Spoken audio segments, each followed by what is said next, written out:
ഞാൻ പല വീഡിയോയിൽ നിങ്ങളോട് പറഞ്ഞിട്ടുണ്ട് എനിക്ക് രണ്ട് പ്രധാനപ്പെട്ട ലക്ഷ്യങ്ങളാണുള്ളത് എന്ന്. അതിലൊന്ന് എൻ്റെ റിട്ടയർമെൻ്റ് ആണ്, മറ്റൊന്ന് എൻ്റെ മക്കളുടെ വിദ്യാഭ്യാസമാണ്. രണ്ടും 8-10 വർഷത്തിനൊക്കെ ശേഷം മാത്രം വരുന്ന ഒരു ഗോളുകളായതുകൊണ്ട് തന്നെ അതിനെ ഒരു ലോങ് ടേം കാറ്റഗറിയിലുള്ള ഗോളുകളായിട്ടാണ് നമ്മൾ കൺസിഡർ ചെയ്തിട്ടുള്ളത്.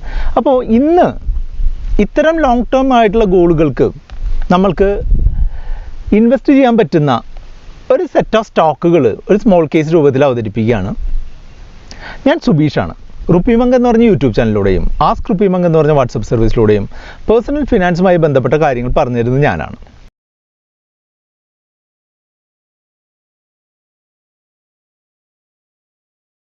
മക്കളുടെ വിദ്യാഭ്യാസവുമായിട്ട് ബന്ധപ്പെട്ടിട്ട് ഞാൻ 10 സ്റ്റോക്കുകളിലാണ് ഇൻവെസ്റ്റ് ചെയ്യുന്നത്. ആ സ്റ്റോക്കുകൾ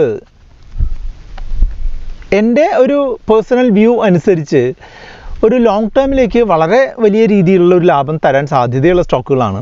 അതുകൊണ്ട് തന്നെ ആ 10 സ്റ്റോക്കുകൾ നല്ല ഒരു ലോങ് ടേം ബെറ്റുകളാണ്, അല്ലെങ്കിൽ ആ ഒരു മിക്സ് നല്ലൊരു ലോങ് ടേം ബെറ്റാണ് എന്നത് അറിയുന്നതുകൊണ്ട് തന്നെ സിമിലർ ആയിട്ടുള്ള ഒരു ലക്ഷ്യങ്ങളുള്ള ആളുകൾക്ക് കൺസിഡർ ചെയ്യാൻ പറ്റുന്ന ഒരു സെറ്റ് ഓഫ് സ്റ്റോക്കുകൾ ആയതുകൊണ്ട് അത് ഒരു സ്മോൾ കേസ് രൂപത്തിൽ, ഒരു കസ്റ്റം സ്മോൾ കേസ് രൂപത്തിൽ നമ്മൾ അവതരിപ്പിക്കുകയാണ്. ആ സ്മോൾ കേസിൽ ഇൻവെസ്റ്റ് ചെയ്യാനായിട്ട് താങ്കൾക്ക് ഈ വീഡിയോയുടെ ഡിസ്ക്രിപ്ഷനിലുള്ള ലിങ്ക് ഉപയോഗിച്ചുകൊണ്ട് ഇൻവെസ്റ്റ് ചെയ്യാനായിട്ട് സാധിക്കും. അതിനു മുൻപായിട്ട് സ്മോൾ കേസ് എന്താണ് എന്നറിയാത്തവർക്കായിട്ട് ക്വിക്കായിട്ട് അത് എന്താണെന്നും കൂടെ പറഞ്ഞുതരാം. സ്മോൾ കേസ് എന്ന് പറഞ്ഞിട്ടുണ്ടെങ്കിൽ ഏതെങ്കിലും ഒരു പ്രത്യേക കാര്യത്തിന് വേണ്ടിയിട്ടോ, അല്ലെങ്കിൽ ഒരു പ്രത്യേക കാര്യവുമായി ബന്ധപ്പെട്ടോ, അല്ലെങ്കിൽ ഒരു പ്രത്യേക കാൽക്കുലേഷനെ സംബന്ധിച്ചോ ഒരു സെറ്റ് ഓഫ് സ്റ്റോക്കുകൾ ഒരു കൂട്ടമായിട്ട് അവതരിപ്പിക്കുകയും അതിലുള്ള വാങ്ങൽ വിൽപ്പനകൾ ഒരു സെറ്റായിട്ട് വാങ്ങുകയും വിൽക്കുകയും ചെയ്യുന്ന തരത്തിലുള്ളൊരു സംവിധാനമാണ് സ്മോൾ കേസ്.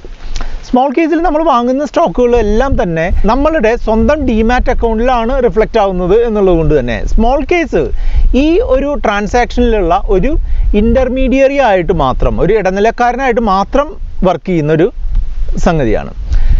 സ്മോൾ കേസിൽ ഇപ്പോൾ ഇൻവെസ്റ്റ് ചെയ്യുകയാണെന്നുണ്ടെങ്കിൽ വളരെ നോമിനൽ ആയിട്ടുള്ള ഒരു ഫീസ് സ്മോൾ കേസിന് കൊടുക്കേണ്ടതായിട്ട് വരും. 50 രൂപ പ്ലസ് GSTയോ അല്ലെങ്കിൽ 100 രൂപ പ്ലസ് GSTയോ ഓരോ ബൈയിങ് ട്രാൻസാക്ഷനും കൊടുക്കേണ്ടതായിട്ട് വരും എന്നുള്ളതാണ് അതിൻ്റെ ചാർജുകളെ സംബന്ധിച്ച് പറയാനുള്ളത്. ബാക്കിയെല്ലാം നമ്മളുടെ സ്റ്റോക്കുകൾ വാങ്ങുന്നതിനുള്ള ചിലവുകൾ മാത്രമേ വരുന്നുള്ളൂ. അതുകൊണ്ട് തന്നെ ഒരു പ്രത്യേക കാര്യത്തിന് വേണ്ടിയിട്ട് നമ്മൾ ഇൻവെസ്റ്റ് ചെയ്യുന്നുണ്ടെന്നുണ്ടെങ്കിൽ ആ ഗ്രൂപ്പിനെ ഒരു നല്ല രീതിയിൽ മാനേജ് കൊണ്ടുപോകാനായിട്ട് സ്മോൾ കേസുകൾ നല്ലൊരു മെത്തേഡായിട്ട് കാണുന്നുണ്ട്. അതുകൊണ്ട് ഇപ്പോൾ ഈ 10 സ്റ്റോക്കുകൾ നിങ്ങളുടെ ഒരു എളുപ്പത്തിന് വേണ്ടിയിട്ട് ഈ 10 സ്റ്റോക്കുകൾ സ്മോൾ കേസ് രൂപത്തിൽ അവതരിപ്പിച്ചിട്ടുണ്ട്. അത് നിങ്ങൾക്ക് ഈ വീഡിയോയുടെ ഡിസ്ക്രിപ്ഷനിലുള്ള ലിങ്ക് ഉപയോഗിച്ച് കാണാനായിട്ട് സാധിക്കും. മക്കളായിട്ടുള്ള ആദിയുടെയും ദിഗയുടെയും വിദ്യാഭ്യാസ ആവശ്യങ്ങൾ വരുന്നത് ഏകദേശം ഒരു 9 വർഷത്തിനും ഒരു 14 വർഷത്തിനും ഇടയ്ക്കുള്ള ഒരു കാലഘട്ടത്തിലാണ്. അതുകൊണ്ട് തന്നെ നമുക്ക് അത്യാവശ്യം റിസ്ക് എടുക്കുന്ന തരത്തിലുള്ള ഒരു ഇൻവെസ്റ്റ്മെൻറ്റ് എടുക്കാൻ സാധിക്കുമെന്നുള്ളതാണ് എനിക്ക് എൻ്റെ ഒരു അസസ്മെൻറ്റിൽ നിന്ന് വരുന്നത്. അതുകൊണ്ട് ഞാനിപ്പോൾ അതിൽ ഇൻവെസ്റ്റ് ചെയ്യുന്നത് 100 രൂപ അതിൽ ഇൻവെസ്റ്റ് ചെയ്യുന്നുണ്ട്. ആ കാര്യത്തിനായിട്ട് ഇൻവെസ്റ്റ് ചെയ്യുന്നുണ്ടെങ്കിൽ അതിൽ 70 രൂപയും സ്റ്റോക്കുകളിലും മ്യൂച്വൽ ഫണ്ടുകളുമായിട്ടാണ് ഇൻവെസ്റ്റ് ചെയ്യുന്നത്. അതിൽ ബാക്കി 30 രൂപ ഇൻവെസ്റ്റ് ചെയ്യുന്നത് ഫിക്സഡ് ആയിട്ടുള്ള ഇൻകം കിട്ടുന്ന തരത്തിലുള്ള നിക്ഷേപങ്ങളിലുമാണ്. ഈ 100 രൂപയിൽ 70 രൂപയും ഇൻവെസ്റ്റ് ചെയ്യുന്ന, അല്ലെങ്കിൽ 70% ഇൻവെസ്റ്റ് ചെയ്യുന്ന ഈ സ്റ്റോക്കുകൾ പ്രധാനമായിട്ടും 10 സ്റ്റോക്കുകളാണ്.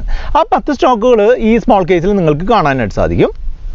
അപ്പോൾ അതിലുള്ള തുടക്കത്തിലുള്ള സ്റ്റോക്കുകളൊന്ന് പരിചയപ്പെടുത്താം. ഫുള്ളായിട്ടുള്ള സ്റ്റോക്കിൻ്റെ ലിസ്റ്റ് നിങ്ങൾക്ക് ആ സ്മോൾ കേസിൻ്റെ ഇതിൽ നിന്നാണ് കാണാനായിട്ട് സാധിക്കുക. അപ്പോൾ ഇതിലെ പ്രധാനപ്പെട്ട 5 സ്റ്റോക്കുകൾ, ഒന്ന് പിഡിലൈറ്റ് ഇൻഡസ്ട്രീസ് ആണ്. പിഡിലൈറ്റ് ഇൻഡസ്ട്രീസ് എന്ന് പറഞ്ഞിട്ടുണ്ടെങ്കിൽ നമ്മുടെ ഫെവിക്കോൾ പോലുള്ള ഉൽപ്പന്നങ്ങൾ നിർമ്മിക്കുന്ന വളരെ പ്രശസ്തമായിട്ടുള്ള, അതിൻ്റെ കാര്യങ്ങളിൽ മാർക്കറ്റ് ലീഡറായിട്ടുള്ള കമ്പനിയാണ് പിഡിലൈറ്റ്. ഓരോ വർഷം കഴിയുന്തോറും മുന്നോട്ട് പോയിക്കൊണ്ടിരിക്കുന്ന ഈ സ്റ്റോക്ക് ഒരു ലോങ് ടേമിലും നമുക്ക് കൺസിഡർ ചെയ്യാൻ പറ്റുന്ന വളരെ നല്ലൊരു ബെറ്റായിട്ടാണ് നമുക്ക് തോന്നുന്നത്. രണ്ടാമത്തെ സ്റ്റോക്ക് എന്ന് പറഞ്ഞിട്ടുണ്ടെങ്കിൽ റിലയൻസ് ആണ്. റിലയൻസ് നിങ്ങൾക്കെല്ലാം അറിയാം അല്ലേ? ഇന്ത്യ എന്ന് പറഞ്ഞ രാജ്യത്തിലെ ഏറ്റവും പ്രധാനപ്പെട്ട കമ്പനിയാണ് ഈ റിലയൻസ് ഇൻഡസ്ട്രീസ് അല്ലേ.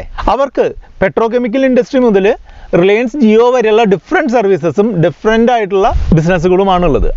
അപ്പോൾ നമ്മൾ ഒരു ലോങ് ടേമിലേക്ക് ചിന്തിക്കുന്ന ഒരു ഇന്ത്യൻ ഇൻവെസ്റ്ററെ സംബന്ധിച്ചിടത്തോളം റിലയൻസ് ഒഴിച്ചുകൂടാൻ പറ്റാത്തൊരു സ്റ്റോക്കാണ് എന്നുള്ളതാണ് എൻ്റെ അഭിപ്രായം. അതുകൊണ്ട് തന്നെ ഈ കാര്യത്തിനായിട്ട് എൻ്റെ സ്റ്റോക്കുകളിൽ റിലയൻസും ഉണ്ട്. മൂന്നാമത്തെ സ്റ്റോക്ക് ITC ആണ്.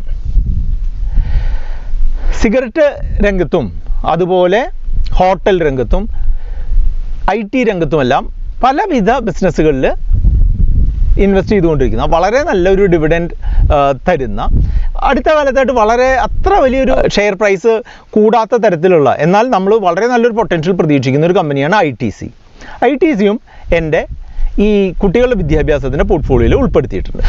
അടുത്ത സ്റ്റോക്ക് കാപ്ലിൻ പോയിന്റ് ലാബറട്ടറീസ് ആണ്. താരതമ്യേന ചെറിയ കമ്പനിയാണ്. ഫാർമസ്യൂട്ടിക്കൽ രംഗത്തുള്ള വളരെ പ്രോമിസിംഗ് ആയിട്ടുള്ള, വളരെ വലിയ റിട്ടേൺ തരാൻ സാധ്യതയുണ്ടെന്ന് ഞാൻ കരുതുന്ന സ്റ്റോക്കാണ് ഈ കാപ്ലിൻ പോയിന്റ് ലാബറട്ടറീസ്. അത് എൻ്റെ ഈ പോർട്ട്ഫോളിയോയുടെ പ്രധാനപ്പെട്ട ഒരു ഘടകമാണ്. അഞ്ചാമത്തെ സ്റ്റോക്ക് എന്ന് പറഞ്ഞിട്ടുണ്ടെങ്കിൽ IRCTC ആണ്, Indian railway catering and tourism corporation. ഇന്ത്യയിൽ മൊണോപ്പൊളി ആയിട്ടുള്ളൊരു ബിസിനസ്സാണ് ഈ IRCTC ഡീൽ ചെയ്യുന്നത് എന്നുള്ളതുകൊണ്ട് തന്നെ നമ്മൾക്ക് ലോങ് ടേമിലേക്ക് തീർച്ചയായിട്ടും കൺസിഡർ ചെയ്യാൻ പറ്റുന്ന റെയിൽവേയുമായി ബന്ധപ്പെട്ട വളരെ നല്ല സ്റ്റോക്കാണ് IRCTC. ഇങ്ങനെ 5 സ്റ്റോക്കുകളാണ് ഇപ്പോൾ ഈ പോർട്ട്ഫോളിയോയിലുള്ളത്. ബാക്കി 5 സ്റ്റോക്കുകൾ നിങ്ങൾക്ക് അറിയുന്നതിനായിട്ട് നിങ്ങൾക്ക് ഈ വീഡിയോയുടെ ഡിസ്ക്രിപ്ഷനിലുള്ള ലിങ്കിൽ ക്ലിക്ക് ചെയ്തുകൊണ്ട് നിങ്ങൾക്ക് സ്മോൾ കേസ് ഓപ്പൺ ചെയ്യാനും നിങ്ങൾക്ക് ആ സ്റ്റോക്കുകളും കൂടെ കാണാനും സാധിക്കും. അതുമാത്രമല്ല, നിങ്ങൾക്കത് ബൈ ചെയ്യാനായിട്ടാണ് ഉദ്ദേശിക്കുന്നത് എന്നുണ്ടെങ്കിൽ അവിടെ നിന്ന് തന്നെ നിങ്ങൾക്ക് ബൈ ചെയ്യാനായിട്ട് സാധിക്കും. ബൈ ചെയ്യുമ്പോൾ എന്താണ് സംഭവിക്കുക? നിങ്ങളുടെ ട്രേഡിംഗ് അക്കൗണ്ടിൽ നിന്ന് ആ പൈസ ഡിഡക്റ്റ് ചെയ്തിട്ട് അത്രയും പൈസയ്ക്കുള്ള സ്റ്റോക്കുകൾ വാങ്ങുകയും തുടർന്നുള്ള ദിവസങ്ങളിൽ നിങ്ങളുടെ ഡിമാറ്റ് അക്കൗണ്ടിൽ വരികയും ചെയ്യും. അപ്പോൾ ഇതിൽ ഞാൻ ഇൻവെസ്റ്റ് ചെയ്യുന്ന രീതി എന്ന് പറഞ്ഞിട്ടുണ്ടെന്നുണ്ടെങ്കിൽ ഓരോ മാസവും ഒരു നിശ്ചിത തുക എന്നുള്ളതിന് പകരമായിട്ട് മാർക്കറ്റ് താഴുന്ന സമയത്ത് ഒരു സെറ്റ് ഓഫ് സ്റ്റോക്കുകളും, അല്ലെങ്കിൽ കുറേ കൂടെ നന്നായിട്ട് താഴുന്ന സമയത്ത് മൾട്ടിപ്പിൾ സെറ്റ് ഓഫ് സ്റ്റോക്കുകളും എടുക്കുക എന്നുള്ളൊരു രീതിയാണ് ഞാൻ ചെയ്യുന്നത്. അല്ലാതെ ഇതൊരു SIP പോലെയല്ല ഇതിൽ ഡീൽ ചെയ്യുന്നത്.